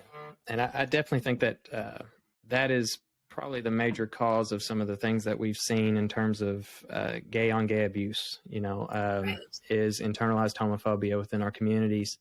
So I definitely wanted to address that. I want to turn our attention to what I'm going to refer to as the blame game. It's within LGBTQ culture. So what I'm referring to is a lot of times in our LGBTQ communities, they get viewed in a negative way by society that points to issues in our community and kind of blames, well, it's the LGBTQ community that brings forth all this addiction issues, the mental health issues, the suicide rates, the risky sexual behavior. And I believe your book does a great job at kind of getting to that it's not necessarily the LGBTQ culture, but there's a different root issue that causes a lot of these issues. I want to quote the book with the statistics here.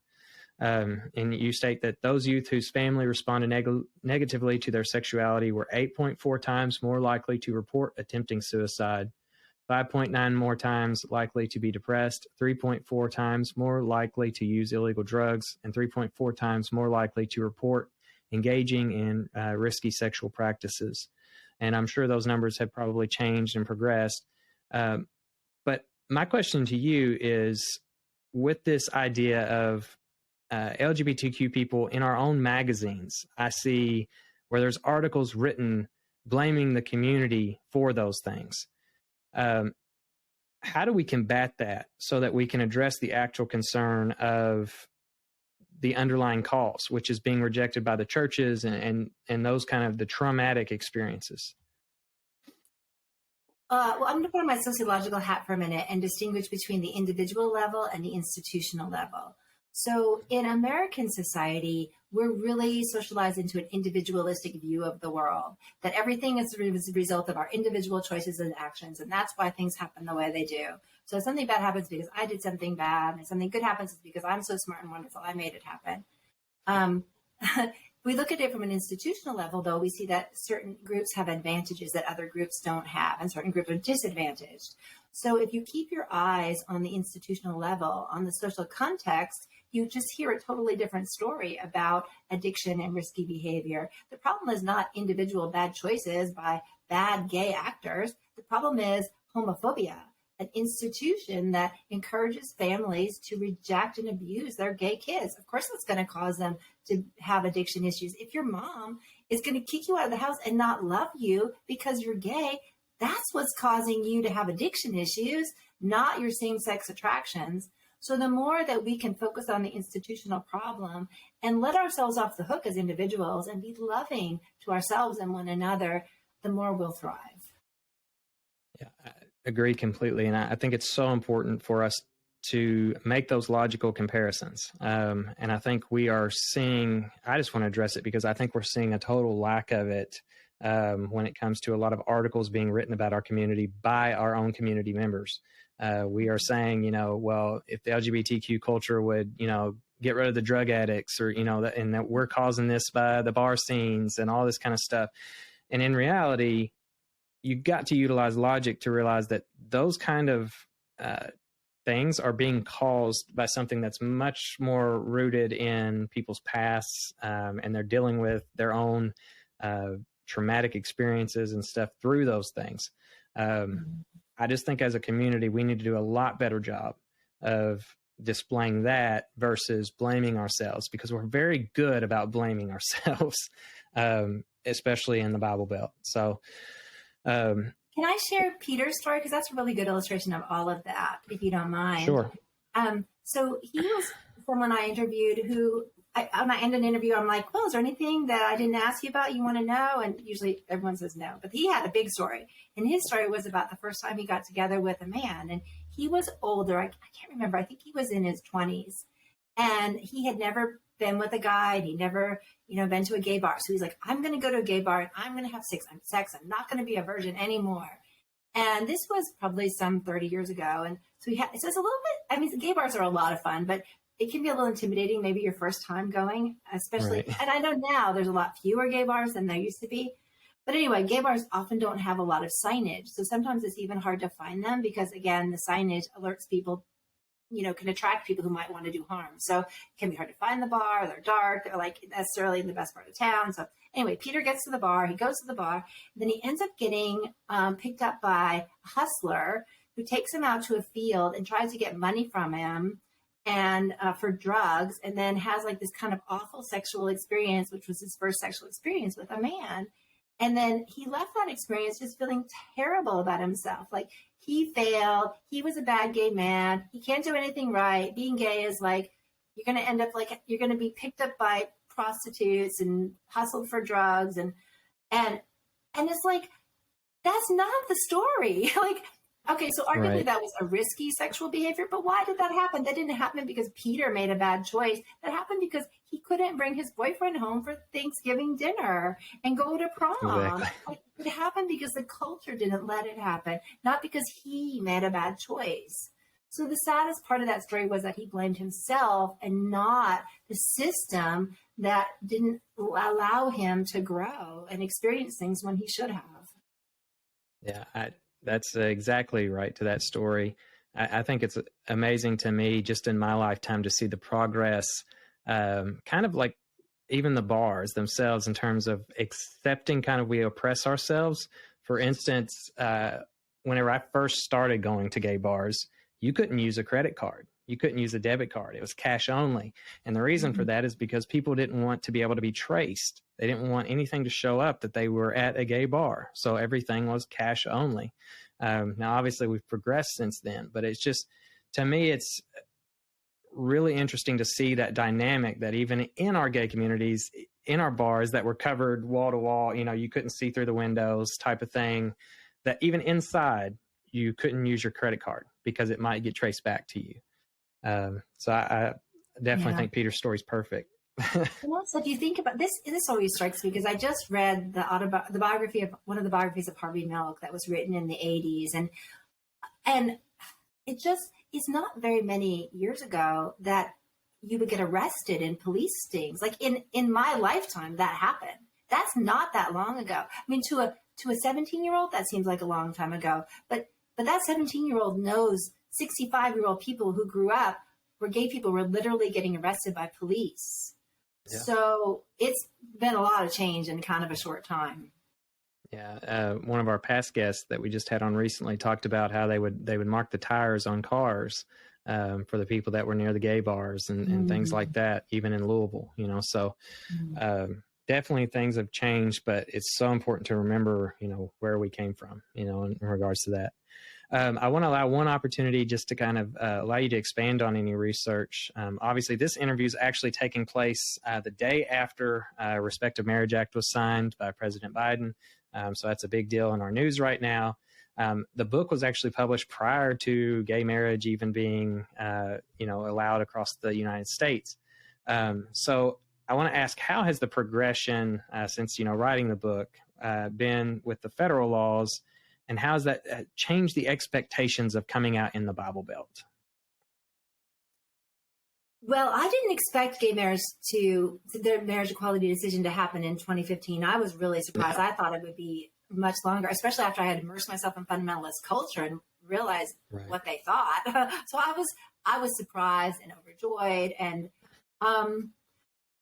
I think that marriage equality and, the repeal of Don't Ask, Don't Tell, and the internet, and all the resources that are on the internet, and then the much larger media representation of same-sex couples. So, for example, I was flying to Massachusetts to see my mom for Thanksgiving, and walking down the airplane to get into the airplane with Delta, there were pictures of passengers, and one of the pictures was a photo of a gay male couple, just sitting on the plane, snuggled up. So, like, that kind of representation was just unheard of. Right. Even 7 years ago? I mean, it was you just didn't see that. So I think that's all really, really good. However, when it comes, and I think it's good for us even in the Bible Belt, but I will say we're slower than the rest of the country, that the religious stuff is still holding us back. And I can say that partially because I have all my students do an assignment where they interview a Bible Belt LGBT person. And I give them a set of questions to ask that are similar to the questions I asked. And then I have them analyze the interviews. And one of the questions is, how much better are things than they were when Pray the Gay was published? And almost to a person, they're like, well, it's a little better, but there's like gory story after gory story after gory story in all of these interviews. So not as much progress has been made as I would hope. Yeah, I think that's a great point to point out. And that's something I considered whenever I was reading the book was, the progress that we've made. And yet I think, especially with the family units, a lot, you still see the same reactions, the same things happening to, our kids today in the family unit. And a lot of that, it kind of trickles down in terms of, if your government's supportive of something, if your church then becomes supportive, you're still going to have family units that hold out. And I think we've still got a lot of that here. But on that note, I want to end on some bright things because I know everybody like me, it's difficult to go through a lot of these stories. I want to quote two people that I think gave some beautiful statements on that kind of summed up their experience. And one of them, it said, it can't be wrong to be something that you are. The only choice you have is whether you want to be happy or not. That to me is very symbolic of, I think, what we all experience after we come out. Another one wrote, I produce, I direct, I create, and I am the main character in my show. And that makes life so much fuller.